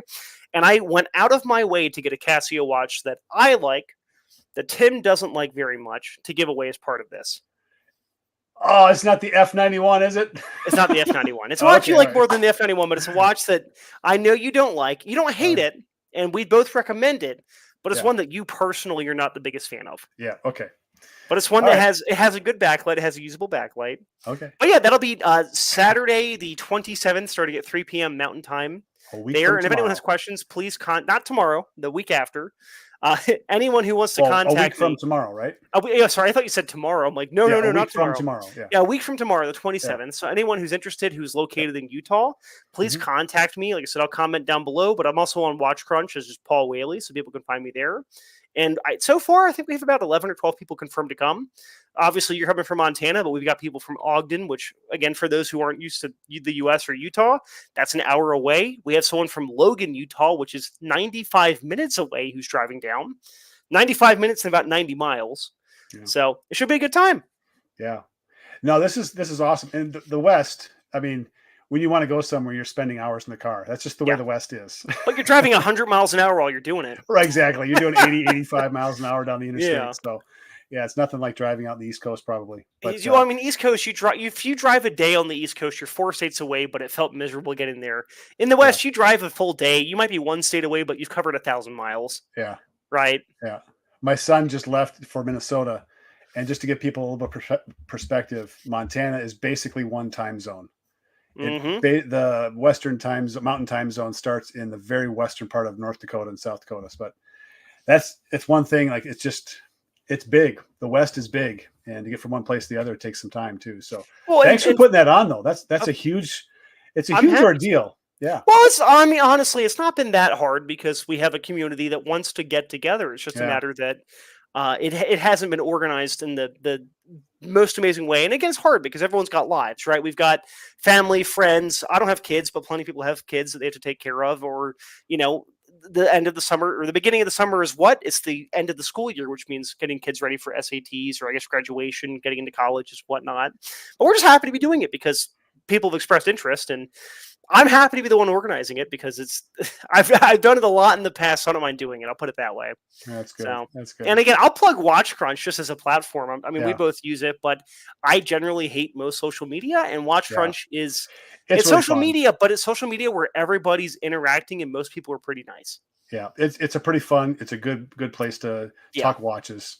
And no one's, I mean, I'm sure there's snobs on there, but the majority of the people are people who be like, hey, here's my expensive thing, and then here's my really fun Casio, right? Or here's the watches I actually wear, and you look in their watch box, and it's like, oh, G.Shock, $20,000 Rolex, G.Shock, right? Like, it's fun. Yeah. It's fun. Yeah, it's a good place to hang out too. So, all right, for me. So, what's happening for your side?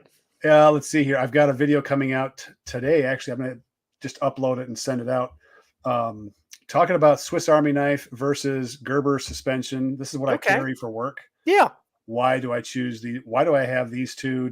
Should I go to one or the other? Should I carry both? That kind of thing. I've got some watch videos. I've kind of gotten into some vintage Casios like this. This one's already out. This is the Casio ABC30. And I had a few people say that they're going to go out and look for it. It's really kind of a cool little Casio. Yeah. So I've got another cool watch that Paul, this one caught me by surprise. Okay. I showed it to you. I think I sent the link to you. I don't want to spoil the review on this one because I haven't finished it yet, but I've taken so many pictures of it. Fantastic looking watch. And a matter of fact, it got me going down another rabbit hole. And so now I'm looking at a clock, like a desk clock of the same style. Okay. And I think my wife is going to kill me because you can program different lights, different colors, different effects. All stuff. Like 4:30 in the morning with that. Oh man, she's like, Tim, sleeping is when the room is supposed to be dark. You've got so many lights on over there, charging flashlights. You're charging this. You've got the solar battery charger thing over there and lights on that. Like, Melissa, but if the power goes out, all my watches are charged. All my flashlights are going to work, and we're going to be able to see in our bedroom without turning any lights on, because there's just so many different little ambient lights that are going on. So anyway, I got this, I'm kind of going down a slightly different rabbit hole, but I'm going to bring that watch I was just kind of hinting. Yeah, I'm going to bring that one to. Yeah, you mentioned it yesterday when we were on the phone. Yeah. Yeah. Yeah, hey, and again, for anyone who's listening who might be interested, this is not like a snobby thing. We're all just nerds who enjoy watches, right? Like I said, when the owner of the property I'm renting came in and said, "Oh, hey, nice Arnie," and we talked about watches. It went from he's wearing a Casio, but he's got his $5,000 Breitling at home, right? Like that kind of thing. Yeah. It doesn't matter as long as you're wearing a watch.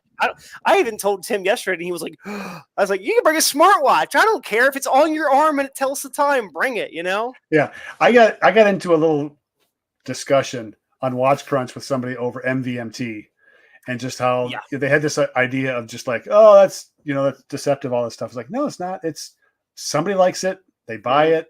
They don't know a lot about watches. That's the way it goes, that kind of thing. So it's not deceptive, but it's just really bad value, right? It like is, a Toyota Corolla, fantastic car. But if you buy one for $100,000, you're getting ripped off, right? Exactly. And a lot of the fashion watches, they're not terrible watches, but when you factor in how much people are paying for value, 100%. That's on. At the end of the day, it's on the consumer to actually look at the other options. And I get that, like the whole mall thing with Movement and Movado and a lot of those brands where they may have had some sort of cachet, but now they're, not really relevant or aren't doing anything impressive. That's still on people to have to go look at the research, but not everyone wants to do that. Yeah. And a lot of times the market takes care of those companies pretty quick. And I think MVMT is getting their share now. Because my second oldest son, he was enamored by MVMT for a while. And I don't think he ever bought one, or if he did, he bought one. And it's, it's like when you go to a carnival and you buy, a flashlight at a carnival, how long do you think that flashlight's going to work? Exactly. What's the shelf life on that? That's a 75-cent flashlight that you just paid a $6 game to play 5 times, Now, if you want a good value, you walk to your local Walmart and you buy yourself a Casio. Yeah. Hey, now we got to do that.